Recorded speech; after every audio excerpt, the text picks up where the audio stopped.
'cause I have His favor. I'm truly blessed, though I know I really don't deserve it. I'm truly blessed beyond what I could expect. All I'm trying to say is blessed, kind of sum it all up. All that I'm trying to say, blessed, kind Middle of Georgia. Will you help the WDDO 980 AM family welcome to our Glory Weekly lineup, All of a Sudden, with Brenda Sutton as host. Join All of a Sudden every Monday from 5:30 until 6:30, and tune in and be inspired on 980 AM WDDO. All of a Sudden, 980 WDDO. I've always wanted to be an attorney because I truly enjoy helping people. If you get hurt in an accident, please feel free to call me. I'd love the opportunity to try to help you. The Dozier Law Firm, we're here in your time of need. The Glory 980 AM WDDO is sponsored by B. Scott Legal Solutions, specializing in family law, criminal law, and general practice. Looking for a way out? Let B. Scott Legal Solutions figure this out. Don't allow your situation to entrap you. Call 833-4B-SCOTT. 833-4B-SCOTT. 833-427-2688. B. Scott Legal is ready right now to help you and your family find a solution. Call now. B. Scott Legal Solutions. What's it feel like when I get auto insurance from my local Progressive agent? I feel protected, like my agent is right beside me riding shotgun as we explore the mysteries of the open road. Free to soar like a pair of eagles high above the ice-capped mountains, beak filled with the cold, frosty smell of freedom. Feel what it's like to be protected by Progressive. Call Lee Insurance and Notary at 478-254-9858. Progressive Casualty Insurance Company and Affiliates. Discounts not available in all states or situations. Hi, I'm Star Hutchings Purdue, and I would like to thank all of the families that have allowed Hutchings Funeral Home to serve the Middle Georgia community for over 100 years with caring professional funeral service. Hutchings Funeral Home is family owned and operated and maintains a fully licensed professional staff. The views expressed on this program are not necessarily the views of the Glory 980 AM, the Glory Media Group, LLC, WDDO AM, its staff, management, or advertisers, but are the views and opinions of the participants of the broadcast. Good afternoon, Middle Georgia. It's time for the Middle Georgia Spotlight with your host, Macon, Georgia's former mayor, C. Jack Ellis. Tune in to engage in discussions of the issues of today, yesterday, and tomorrow. Let's go into the studio with former mayor, C. Jack Ellis. Hello, everybody, and welcome to the Middle Georgia Spotlight on the radio. I'm your host, Jack Ellis, right here on WDDO, the Glory 980 AM. Thank you all so much for joining us. This is our very first show, and welcome to all. And I know I have a huge audience out there because I am following the one and only Elaine Lucas, our esteemed county commissioner, and I know that she has a large audience, so I hope you all stayed around, and we're going to try to make the show as informative every week as we possibly can, sharing information with you and listening to you because we want you to be able to call in. The number is 478-250-1444. Don't call right now. I want to first introduce my guests. And we have, we're in the middle of this pandemic. We know what has happened to primarily African-American people in this pandemic. Our health, it has wreaked havoc on us. Some of us because how we have treated ourselves, and some of it just because we had to go out and work. We couldn't stay home because of the jobs we had. So we're not going to blame the victim, but our first show, I wanted to be on health. And joining me, a friend of mine, but he's also my physician. He's from Atlanta, but he's not just any old physician. He's a lifestyle physician. In other words, he is a medical doctor, and I'll let him explain all of his credentials that he has from all over the world. And he has practiced medicine all over the world. I know that for a fact. But he is Dr. Donovan Christie. Dr. Donovan Christie is the founder of the Anwan Regenerative Wellness Center. Wellness Center, Doc, am I get that sir. Right? Yes. Wellness Center. In other words, he believes in preventive health, not just giving you pills and cutting on you, but preventive health. Welcome to our program, Doc, and welcome to Macon, Georgia. Mayor Ellis, it's such a pleasure to be here. Thank you for this opportunity. I can't wait to inform your audience. Well, being one of your patients, and I know what you do. I know how you teach and how you prescribe preventive medicine and how you practice preventive medicine. I know it works. So tell us a little bit about you, Doc. You are a graduate of medical school. Right. Where? Well, I attended, let me start from the beginning. Okay. So I emigrated here at the age of 10 from an island in the Caribbean. You may have heard of it. It's called Jamaica. One love, man. Okay. So I grew up in the Bronx, and I attended high school at William Howard Taft. And then I went to Fordham University. And then I went to Albert Einstein College of Medicine and finished up my residency in Columbia University in the city. So I primarily spent about 10, 15 years of my, in New York City, in the Bronx mostly, but that's what I did. And I grew up just understanding and seeing what minority people deal with from a health perspective and a socioeconomic situation.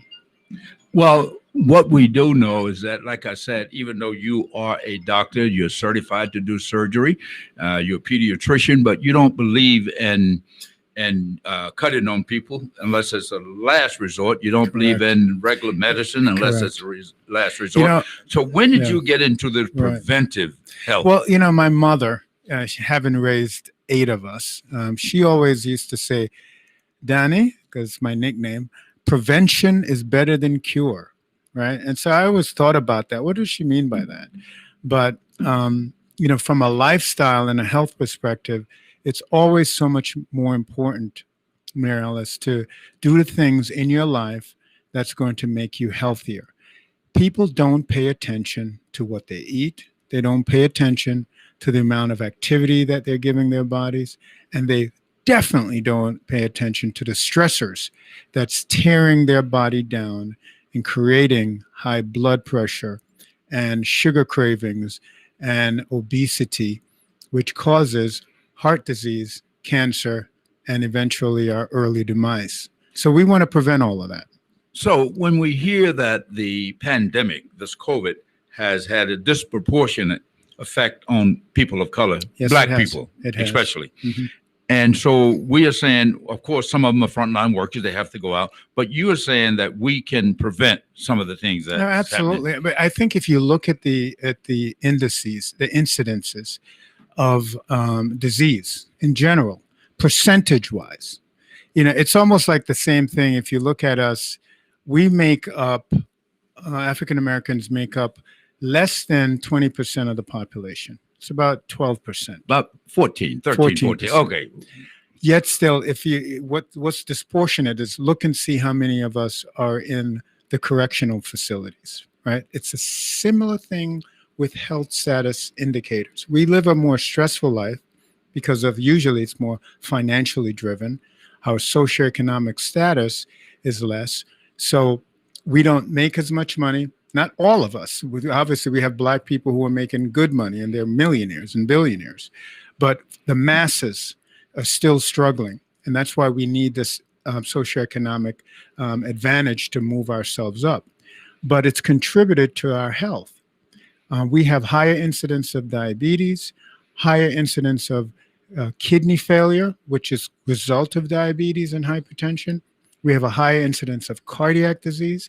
And we have a higher incidence of cancer. Why is that, right? I mean, you look at us, we're some of the best athletes in the world, right? We're some of the best entertainers. We have great voices. We're blessed with God-given skills, but we allow our lifestyle to drag us down. And we just need to identify it and recognize that we have the abilities to be much better than we are. Well, you hear about soul food. Now, I grew up here in Macon, mm-hmm. and of course, I grew up eating fat back in my collard greens. My mother cooked collard greens. We put fat back from the pork because that's what we could afford. Mm-hmm. But now we can afford different. So you're saying if we know better, we need to do better. We need to get away from that. And that's exactly what I'm saying, Mayor. we call that slave food, right? But it's not really slave food because collard greens is good. Very good. I'm talking about what's in the collard greens. Yeah, it's very good for you. It's got a lot of antioxidants and it's got a lot of fiber, and I would recommend continue the collard greens. However, the fatty meats we can do without, right? We don't need that, and we need to eat more fruits and a variety of vegetables, different colors, the yellows and the greens and the oranges. Different color gives you different nutrients in your body, and your body needs all of them. You need a variety of colors when you're eating vegetables and fruits. But our biggest problem stems from our lack of managing our stress properly, because that is what brings about these conditions, the high blood pressure. Why do we have higher blood pressure? Why do we have all these issues? We're more stressed. Stress produces high blood pressure. Eating sugar produces high blood pressure because it makes you gain weight. It raises your insulin level, which puts weight on. Fat cells have inflammatory cytokines, inflammation in the cells, which drives your blood pressure up. Okay? So when you're stressed, the body has certain ways of responding that creates havoc in your body and create a chronic condition. So you're not saying you can reverse the aging process. You're saying you can be healthy and you can slow the aging process. Most that definitely. people can live to be long, can live long. 90 to 100, 110. Physiologically, we are made to live to 120. It's not like the biblical days where you see people living 600 and 800 years, but we should at least strive to live to 90, at least 90. But so many of us, our life expectancy, when you look at black males to black females, to white females, to white men, black males and black females, we're at the bottom, right? And it's because of, you just look at our lifestyle. We don't have the resources that traditional white people have and generational wealth. We're lacking that. So we live our lives, and then our kids end up living the same lives we live because we didn't really give them anything. We didn't have them anything.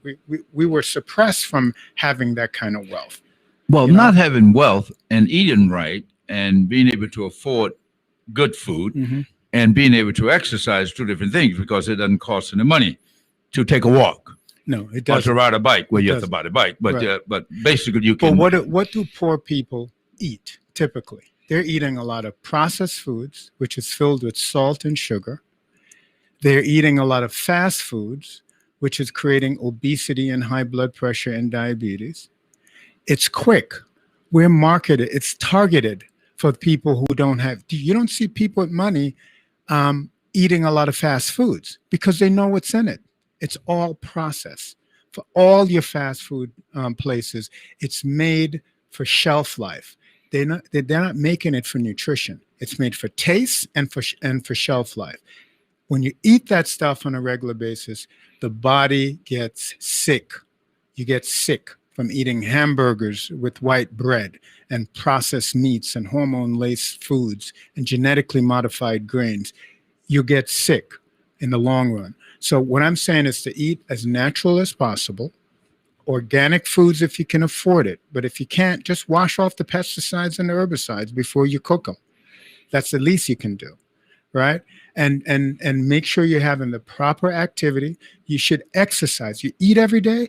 You should exercise 5 to 6 days a week routinely, at least 30 minutes a day. You can find the time. You're not saying go to a gym, join the gym. You're saying just get up and move like Michelle Obama was telling us. Move. But moving to the point where you're raising your heart rate up at least by 20 points, because you need to get that. You're exercising your heart when you do that. It's like, okay, if I'm lifting weights, I'm going like this, I'm going like this, I'm moving my arms, muscles getting bigger, it's responding.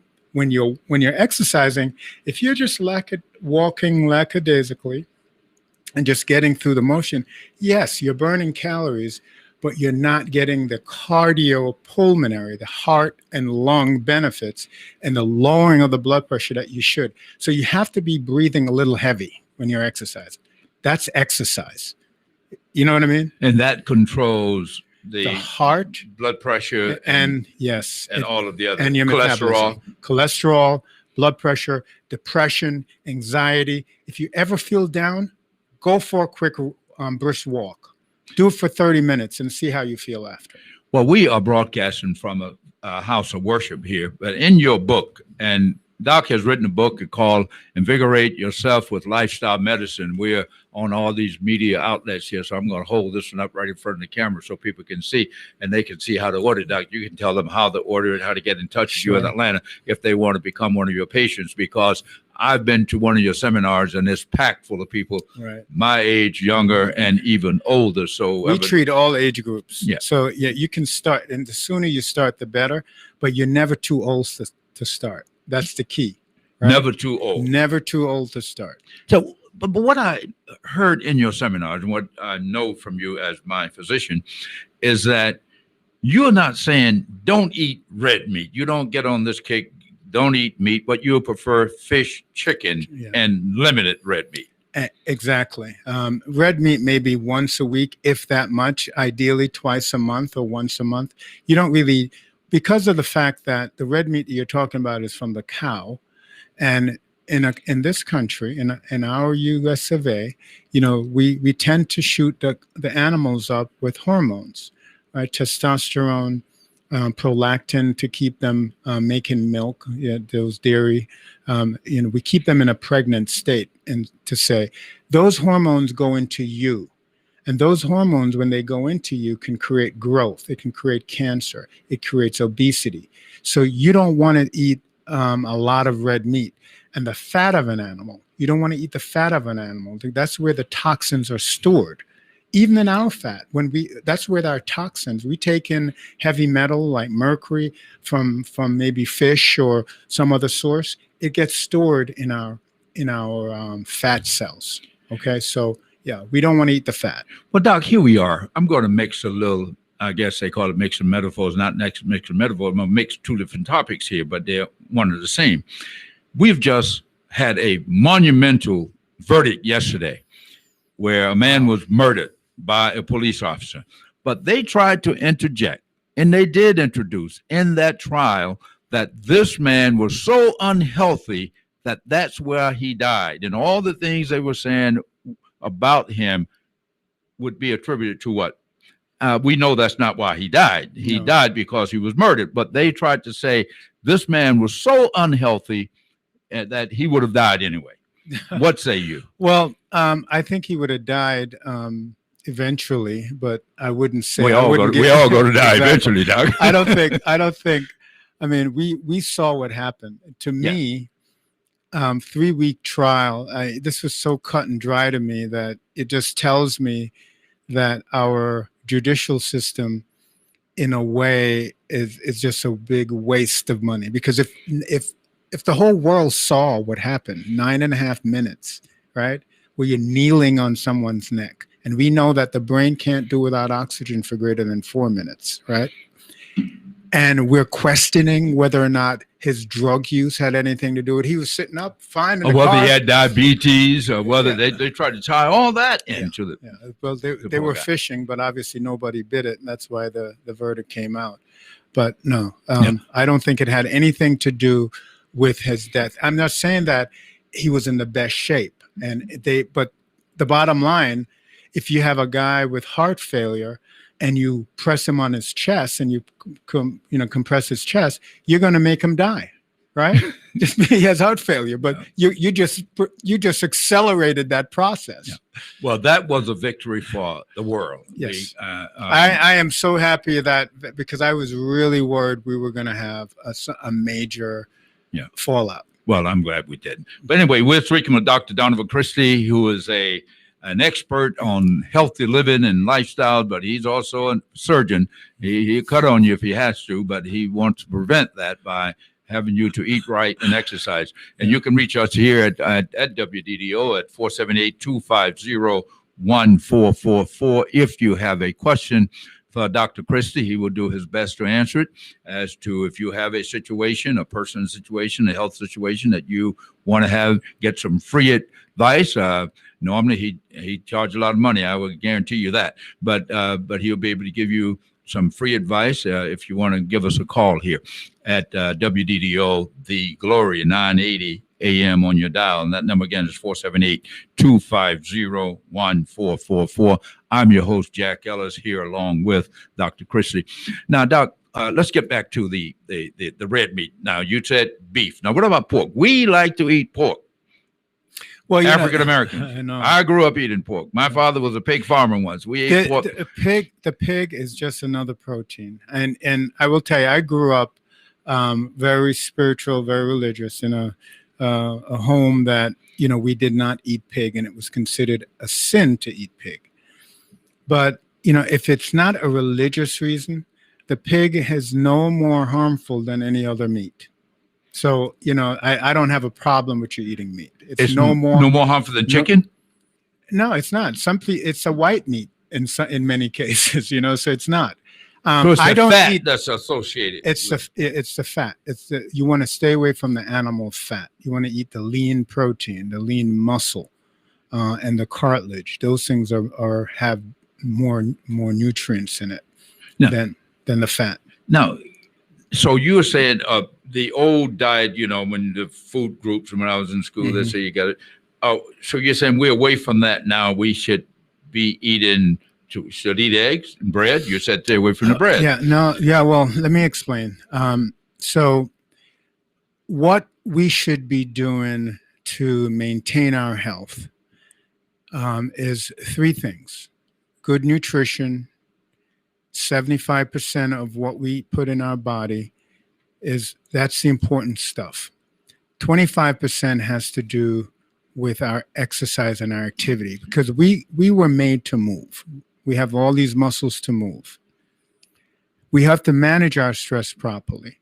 If we don't manage the stress causes disease by causing high blood pressure, by causing your cortisol levels to go up and creating leaky gut and creating GI issues and autoimmune disease, cancer. I mean, it's amazing. So your stress piece, they're all important.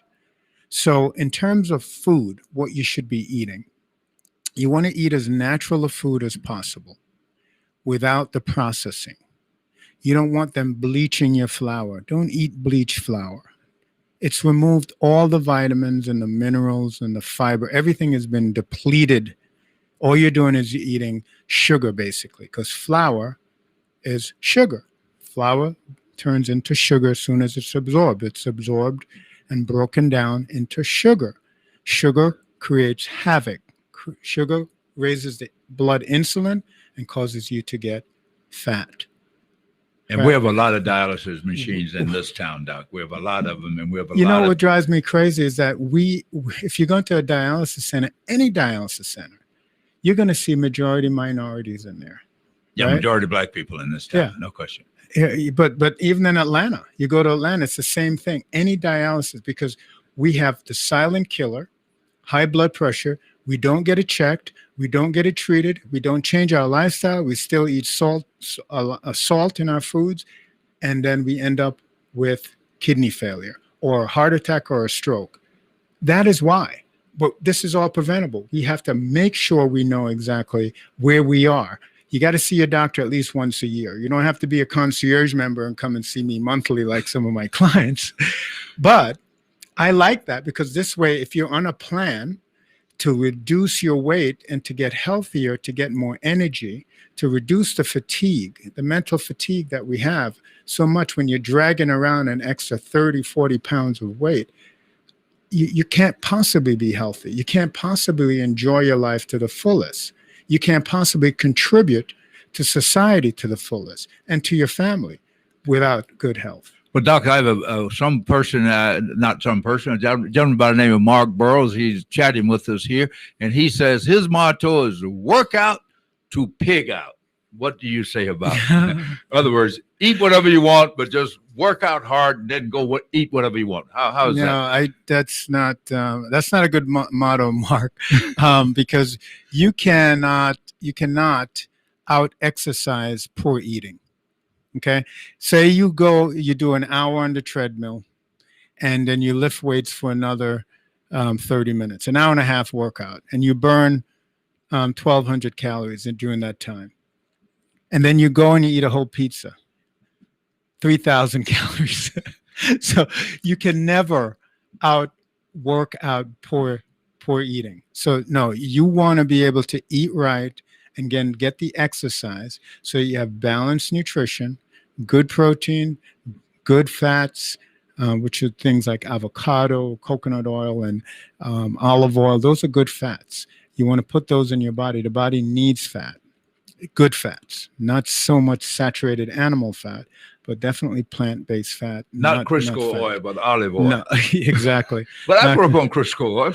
Yeah, but Crisco oil is a vegetable oil, and it's not really good because it's got a longer chain fatty acid, and it can contribute to coronary artery heart disease. Let's put it that way.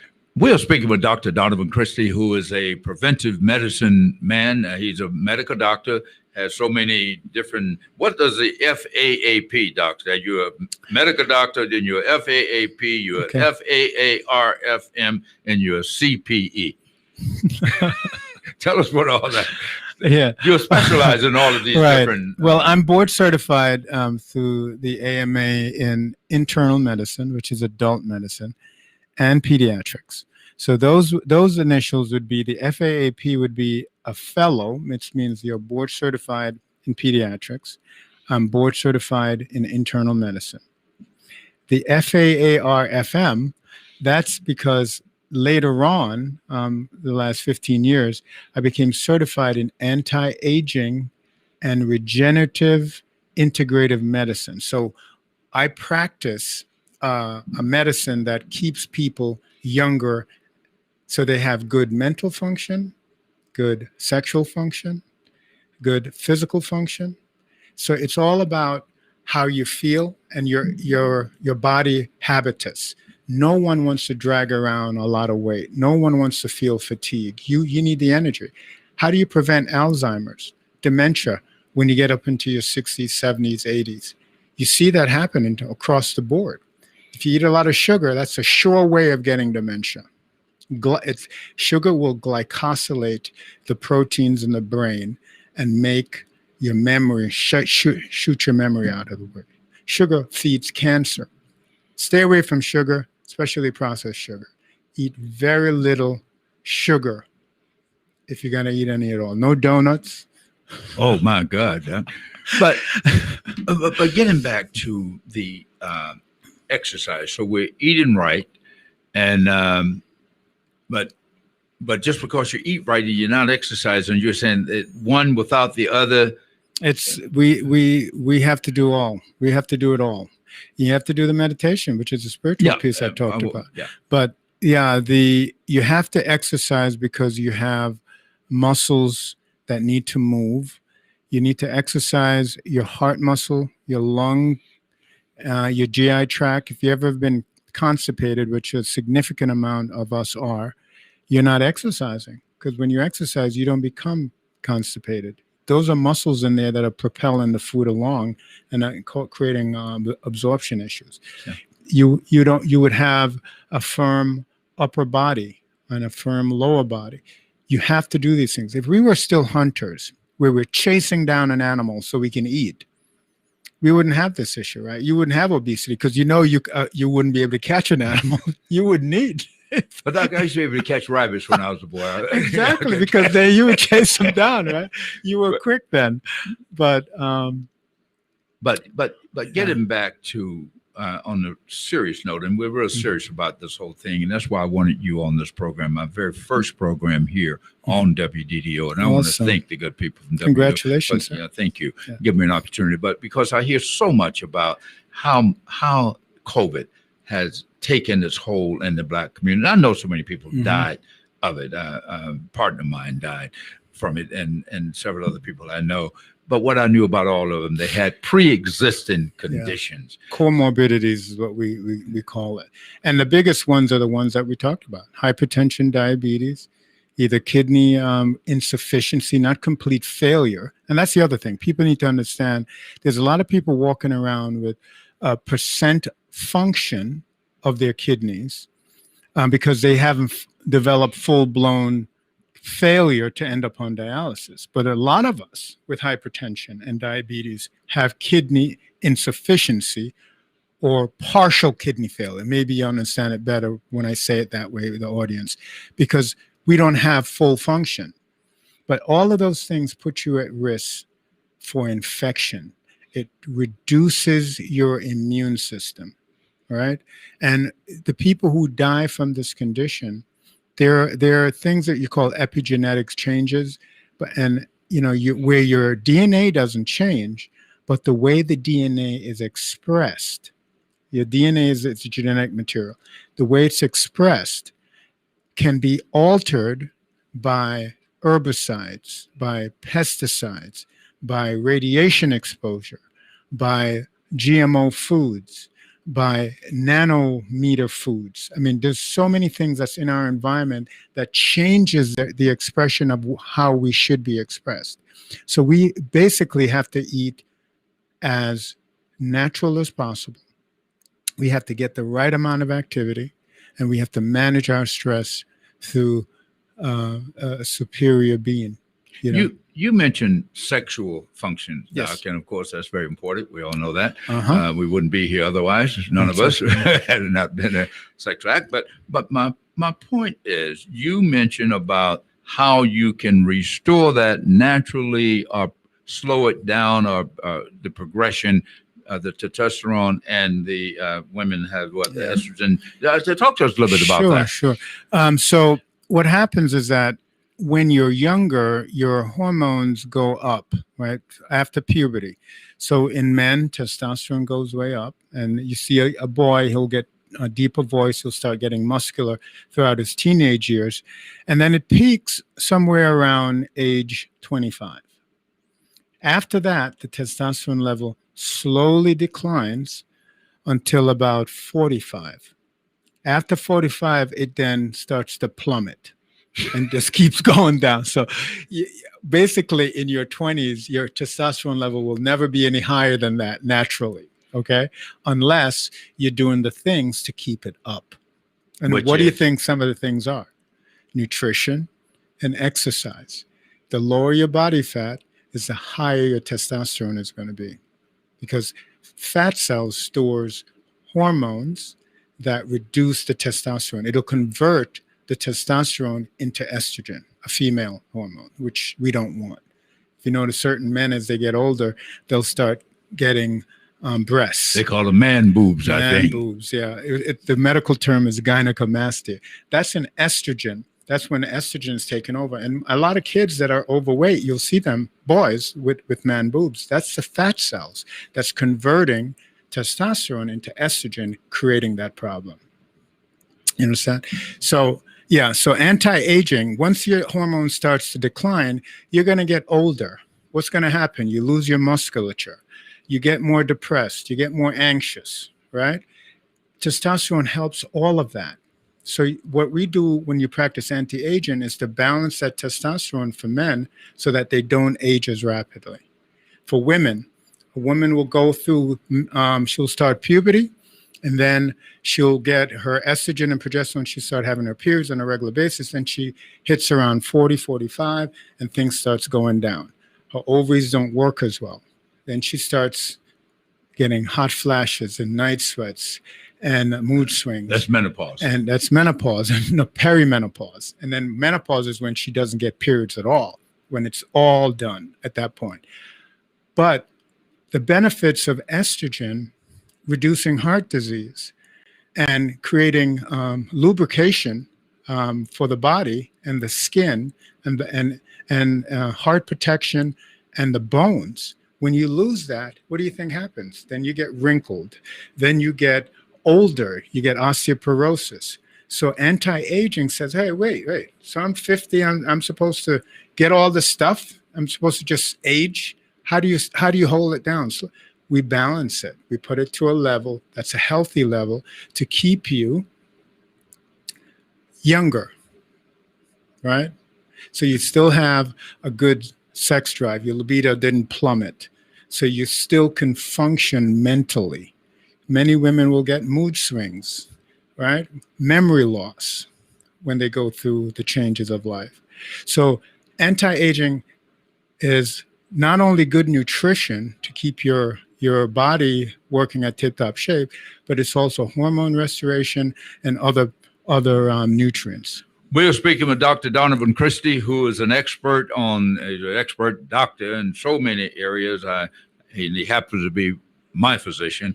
I drive to Atlanta because not that I don't have another doctor, but my doctor doesn't teach me what he's teaching me. And Doc, there is someone wants to know, where is the doctor located and does he accept Medicare? Yes. Yeah, we accept Medicare in both offices. There's an office in Hateville, which would be closer to Macon. And then right near the airport. Right by the airport, exactly. And then there's another office in the Tucker office. Now, I just want to do a plug for the concierge program, because people who have the time and want to have a old-fashioned personal physician where they can call. There's a new medicine that's been out only about 5 years. So many doctors are doing this now. And this is what after 30 years of practice, that I've resorted to for me. But I do have partners that practice with a similar mindset in the regular practice. But I'm the concierge physician. And so I have a limited amount of people that I will take under my care. And they basically get my phone number, and they get all the time they need. Well, give them your phone number, Doc, so they can call you. Well, my cell number? Well, the number of your office. Okay. So my number to the office is 678-822-9554. 678-822-9554.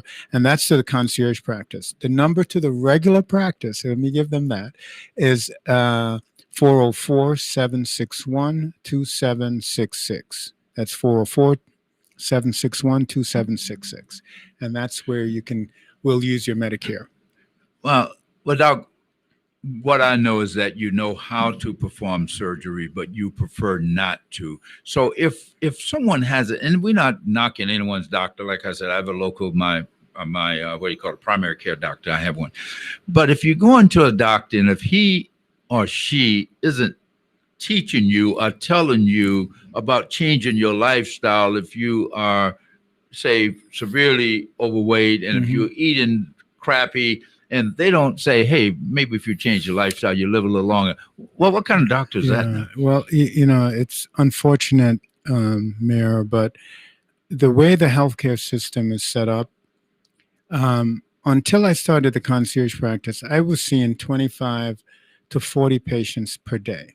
Wow. In an 8-hour day, that gives you about 10 minutes of face-to-face time. How much education can take place in that period of time that you're in front of the doctor? Not very much. Not when you're actually trying to manage their chronic conditions, right? So it's always important to educate, but we don't get time to do the education. So I'm not going to blame the physician so much, but a lot of them don't really know. They've become drug pushers. You have an ailment. Doc, I have a headache. Well, here's a prescription, Doc, I'm depressed. Here's a prescription. Here's an antidepressant. Doc, my cholesterol is elevated. Well, here's a statin. My blood pressure is elevated. Here's a blood pressure pill. I have pain in my joints. Here's an arthritis pill. What happens when you become a senior? You see them walking around with a bag of drugs, right? From their baby aspirin to their statins, to their diabetic agent, to their heart medicine, to their blood pressure medicine. And then nothing works anymore. So now you're putting them on Viagra, right? Or something to enhance them, some antidepressant to pick them up, because we've created this problem. We didn't say initially, well, listen, you have high blood pressure. Maybe you should lose 20 pounds. Maybe you should start meditating, praying, Yeah. and believing. Because like I said before, if you can't just say you're going to give it to the Lord and then don't give it to him. Yeah. You're still holding on to it. Well, let me say like I said, we are on the air temporarily here in the house of worship, and that you are a man of faith. Yes. And you, in this book, you just don't talk about diet and exercise. You talk about spiritual healing, being spiritual connected, meditation, Yes. prayer, and Right. and the importance of that for wellness as well. Absolutely. Meditation and stretching, prayerful meditation.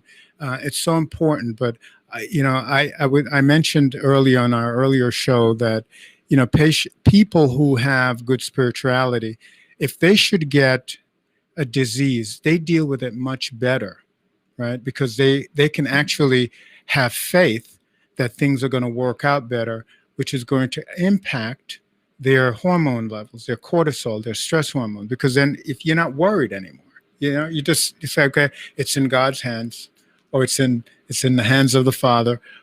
And you don't worry, because if you keep worrying, you make things worse. The Bible says, do not worry, right? Present your requests and then believe.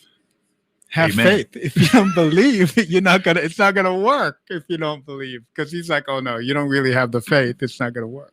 Well, getting back to the exercise, like I said, I wanted so important. Dr. King said of all of the rights that we have, the right to health care is number one, should be number one. And so not only do we have a right to good medical advice, such as you're given here, or to a hospital bed if we need one, but what you're saying is that there are things we can do to stay out of these hospital beds and stay out of these emergency rooms. Yeah. Unless you have an accident or something like that. Right. I mean, accidents are going to happen, right? And you can prevent a lot of them from happening. However, they're still going to happen.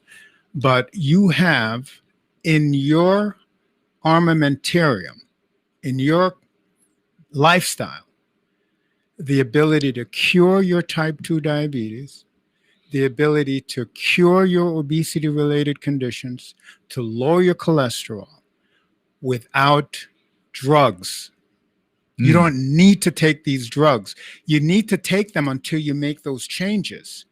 But if you don't make any changes, you get another drug when you go back because it stopped working or you have built up tolerance to it. That is not taking care of yourself. You need to go into the doctor, get screened, and get your labs. But you're responsible. You're spending that 10-minute face-to-face time with him is not enough. My patients would say to me, after 30 years of practice, they would be afraid. They're like, oh my God, I'm going to hear his mouth again because, they'll come in and nothing has changed. I'm like, okay, so I guess you want another drug. Your blood pressure is still high. You're still stressed out. If the job is too stressful, leave it. Get another job. Get something you enjoy. Don't just do things just for the money of it. Enjoy your life. Enjoy your life and do the things that you really were put on earth to do. And God is telling, if the job is stressful and people are being racist or people are undermining you, you don't need that. You don't need it. You can go through HR and fight, but that's just more stress. Now, talk to me about water. You, of course, we all know that 60% of the body is water. 60%, yes, 60%. Sir. How does water? We know the staple of life. You got to have it, but a lot of people don't. They drink sodas, they drink juice, they drink everything but water. What's your position on water? Yeah, well, I just think that we need to make water be the elixir of life. Our bodies need water. Your skin, your kidneys, your liver, your GI tract, your gut. Without the right amount of water, you become dehydrated and you become acidotic. Your body becomes acidotic. So you have to flush your body. What does that mean, Doc? Acid versus base, right? And acid creates the environment. It creates the environment for more cancerous cells and toxicity in the body. So that's why people were pushing alkaline water. I don't know if you've heard of that, but that they were pushing that because they're trying to regulate and to normalize the pH of the body. But you have to drink water. I recommend, and you guys should write this down, if you weigh 200 pounds, you should be taking in 100 ounces of water a day. So it's 1 ounce for every 2 pounds. If you weigh 250 pounds, you should be taking 120 ounces or a gallon a day. Not Diet Coke. Not regular Coke. Diet Coke, regular Coke, it's high sugar, which I just told you is a killer. Sugar, I don't do sodas. You do water, you can do lemonade, you can do iced tea, and you don't put sugar in it. The only sweetener I recommend is stevia and monk fruit. So write that down. Stevia and monk fruit. Those are natural sweeteners. Agave and honey, if you have diabetes, do not do those because the glycemic index is high. And honey. High. It's just like sugar. High. But if you don't have diabetes, you can have a tablespoon of honey or agave. But if you have sugar, don't do it. Sugar means diabetes. That's what I mean. In the long run. Yeah, in the long run. Well, now you are not saying people shouldn't enjoy food. You're saying you can have your chicken, you can have your fish, you can have your steak once a week, once a month? Ideally, yeah, twice a month. Red meat. Right. And pork? Fish mostly. What about pork chops? You can have pork once a week. Yeah. But if you got to eat meat, you recommend goat's meat, you say? I do recommend goat meat because I think the oils in the goat is a better oil. It's an easily more digestible oil, and the protein is better for you than the animal beef, which is shot up with a lot of hormones. Right. So I do recommend goat. I recommend fish as your primary animal source. Whitefish, cod, snapper, bass. We eat mullet down here, Doc. Mullet. You know the mullet? Well, it's a fish that it's above a carp and probably like a tilapia. Yeah, I've seen. Yeah. Okay, a tilapia. Well, a little lower. Okay, but it's not farm raised, right? No, I don't think so. Yeah, I don't recommend farm raised fish. You only wild caught fish? Well, most of the fish you're going to find in the supermarkets, Doc, going to be farm raised. No, well, that's what I mean. I do recommend that you get wild caught fish, ocean fish, where they take it out of the ocean. Or a lake. Perch. Or perch. Yeah. Bass. Something that's wild caught. Other words, not processed. Exactly. And they're eating natural stuff that's in the bottom, not stuff that we're feeding them. Now, you were saying that your breakfast should be your biggest meal. Haven't I heard you say that your breakfast? No. Well, I've heard this before. Not from you. Eat like a king. Yeah, breakfast like a king, and dinner like a pauper, and lunch like a prince, maybe. Right. Exactly. No, I don't believe in that theory. You don't? No, I don't. Because let me explain. I'm a big believer of what we call intermittent fasting, especially if you have to lose weight. This is what happens. If you get up at 7 o'clock and you're eating between 7 a.m. and say you have dinner at 7 p.m., your eating window is a 12-hour window, 7 to 7, right? Some people eat later than that, 9 or 10. Is that good? That's terrible. Okay. You need to eat within a certain period of time. The maximum window you should have before your first meal and your last meal is 8 hours. And if you're really good, even cut it down to 6 hours. Because the body needs time to burn the calories that you're putting into it. So let's say you have your last meal at 7 p.m. I recommend not eating anything again until either 11 or 12 the next morning. Breakfast is named breakfast because you're breaking the fast. So if you want to break your fast at 7 or 6 o'clock in the morning, you're not without food for the period of time that the body needs after it heals you while you're sleeping to burn up that extra calories that you may have taken in. And so it stores on itself. And that's when you gain 1 pound a week. Do you know how much weight you gain in a year if you gain 1 pound a week? Just 1 pound. 50 pounds in a year. In 2 years, you're 100 pounds overweight because you haven't changed. You haven't changed the things that you're doing. You're eating the same thing. And it's a gradual process. People start gaining weight in their 30s when they become less active and they're eating the same. Your metabolism is slowing down. Everything is working against you as you age. So you have to adapt to that. Eat better, get the right amount of activity, and you can live a long time healthy with good sexual, mental, and physical function. Now, of course, a lot of people don't have a lot of money. They look for sometimes the cheapest food, but the cheapest food is not always the best food. So within a given diet, income level, what do you recommend?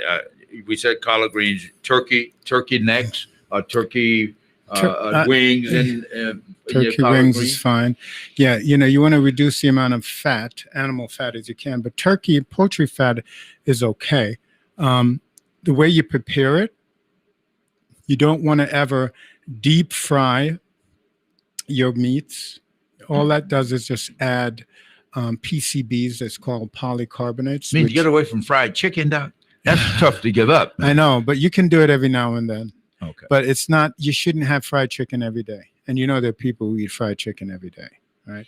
The best way to prepare your meats is slow cook, a crock pot, a rotisserie, baking. Grilling is not even recommended because it's seared, and that creates PCBs. That creates cancer-causing stuff when you just grill things, flip it over, and then eat it. People do that. That's not good for you either. So slower cook your meat, cooking it thoroughly, you get the best out of it. Yeah. Now, Doc has a book entitled "Invigorate Yourself with Lifestyle Medicine," and he will make sure he send one of these books to you for a minimum cost. I have given one to all of my sisters and given one to all of my friends because there's good stuff in here. I swear by it. I'm one of his patients, and I will assure you that if you adhere to what he's telling you, you can slow the aging process and you can lose weight. You'll feel better. You will maybe even look a little better, but you definitely will feel better and you can move a little swifter on your feet. So, Doc, in order to it's all about empowerment, and empowering people to understand that it's up to them. It's not up to your doctor. It's up to you. You just need some good advice. You need an instruction manual. And I think once you understand that, you can produce better health. And if you follow through with it, right? Now, I'm sorry. Go ahead. Yeah. No, I think the follow through is what's missing on a lot. I just did a 12-week weight loss program. I had 88 people to sign up, and I did it via Zoom. We had only about maybe 18 people out of the 88 who actually finished the full 12 weeks. But everybody who completed it, they lost anywhere between 18 and 30 pounds, and they felt better. And they're but it's the sticking to. That's the thing with people. If they start a program, finish it. Yeah, that's why people join a gym and have a New Year's resolution. They know how people are. They go for 2 months and exactly, and then they still have to pay for the whole year for their membership. Well, you can reach us here at 478-250-1444 if you have a question for Dr. Christie, Dr. Donovan Christie. And Doc, I've heard you lecture even medical students. I've had the opportunity to travel abroad with you, and I heard you lecture in a 2 or 3 year medical students, and you were telling them, don't get caught up in cutting on people and prescribing medicine. Try the preventive medicine. So this, you're teaching young I just physicians. think that's what we should do more so. If you're sick, we need to be there to help to treat the disease. But we've given up on preventing disease. We're not as vigorous about it and passionate about it because the way our healthcare system is set up in this country, there's no incentive for prevention. Everybody makes money when you get sick. You think about it. The surgeon gets work, right? The medical doctor gets work. The pharmaceutical companies make billions. And it's geared for you to get sick. That's what makes this healthcare system so messed up. We're the only developed country without a national healthcare policy where everyone in in the country should be covered. We shouldn't have to go broke because you get sick. Yeah. Right. Now this is happening early. We have about 10 minutes. I want to talk a little about childhood obesity and childhood diabetes. So some of us are passing this on to our children, and they have to struggle with that their entire life. Yeah, that's our gift to our kids, because if we eat badly, then we put that on to them. But yeah, I mean, childhood obesity is in an epidemic proportion, just as adult obesity. There's no difference there. But kids that are obese will have respiratory problems, breathing problems. They won't be able to exercise and run with their peers. Back when I was a kid, 60 years ago, 50 years ago, when I was a kid, we had one overweight, obese, or two kids in the classroom. You go to a fourth grade class now and see, literally, 30 to 40% of the kids are obese, and another 30 to 40% is overweight. So we've changed. And the biggest thing that's changed is the processing of our foods. People used to eat bread. Why can't we eat bread anymore?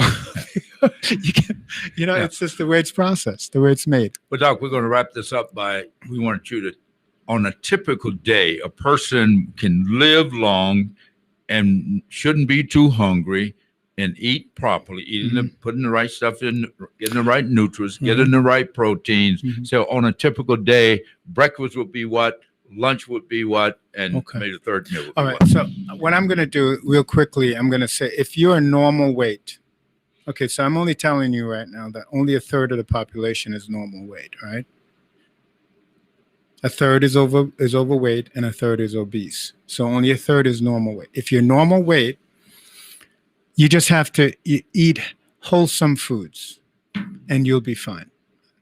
If you're overweight, which is 2/3 of the people, right? Obese and overweight. You want to do, and if you want to lose weight, you want to do the intermittent fasting that I mentioned earlier. You don't want to have your first meal until the earliest, 11 or 12 o'clock. You really want to give your body that opportunity. Before noon, before my lunch, you're telling me? Before that. You can get up, you can have some coffee, you can have some tea, you can drink your water. Don't eat. Give your body the opportunity to burn the calories that you consumed the day before. Otherwise, it will be stored. And it gets stored in the form of fat. So say you have your first meal at 11. Your last meal should be at 7. Nothing more after that. And you should be in bed no later than 11. So sleep is part of this. You need at least 7 hours of sleep is at the minimum. 8 is ideal, but 7. Sometimes you have to go on 6 because that happens to me as well. But you should definitely get at least 7 hours of sleep. Right? And then without a sleeping pill. Without a sleeping pill. If you're exercising, I get up at 5, so I exercise between 6 and 7 every morning except Sunday, the day of my spirituality day. So I don't exercise on that day, but sometimes I will do a bike ride after church, so I still get some activity. But for the most part, no. You rest one day, right? And it's no more expensive, if you will, to eat this way that you are targeting. Well, I think you don't have to go to Whole Foods and they call it Whole Wallet. Stay out of the aisles with the canned foods. Stay out of the aisles. All of those are central aisles. Shop on the periphery of the supermarket where you have your produce, right?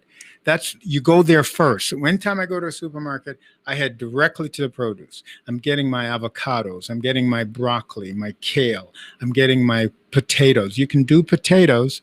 The only time you have to sweet cut potatoes back on or white potatoes? Both. You can do either or. I actually like white potatoes better, even though sweet potatoes are better for you because of the color. It has more phytonutrients in it. But you want to get all your vegetables first. Fill your cart up with vegetables first. Then you go to your meat section. You pick what you're going to eat: your fish, your poultry, and maybe a little bit of red meat. Go to your seasoning aisles. You get all your curries, your ginger, your garlic, your green Italian season. All that stuff is good for you. Thyme, it's all good. They're medicinal. It makes the body work wonderful. Season your food properly and cook it. Slow cook. Every day. No. I cook twice a week, and then I just. I mean, the average person at home sleeps, so they would have to prepare a meal at least 3 meals a day. Well, no. I mean, I think if you do meal prep, which is what I recommend, you don't have to cook 3 times a day. But you got to eat 3 times a day. You don't have to eat 2-3 times a day. If you're eating at 11, you should eat twice a day. Okay. All right. Well, here, audience. This is for people overweight. I'm talking 2/3 of the people. Yeah. 2 meals a day is plenty. Yeah. I want to hear again, audience and family. We are family. When it says it takes a village, and we have to all share this information because this COVID has taken hold of us like it hasn't any other group. But Dr. Christie and others are saying, but it has, but we have to do a little better. Our blinders off. Do a little better ourselves and taking care of ourselves. So I want to thank you, Dr. Christie, for coming down to share with us. Here again, if you want to get in touch with him, I think we put out his number and everything, and he's located there in Atlanta, and he has a thriving practice, and would love to have you as a patient. And we want to thank you all for joining us this week on the first edition of the Middle Georgia Spotlight, following every Wednesday. Ask Elaine. Right. So long, everybody. Thank you. Thank you. All right.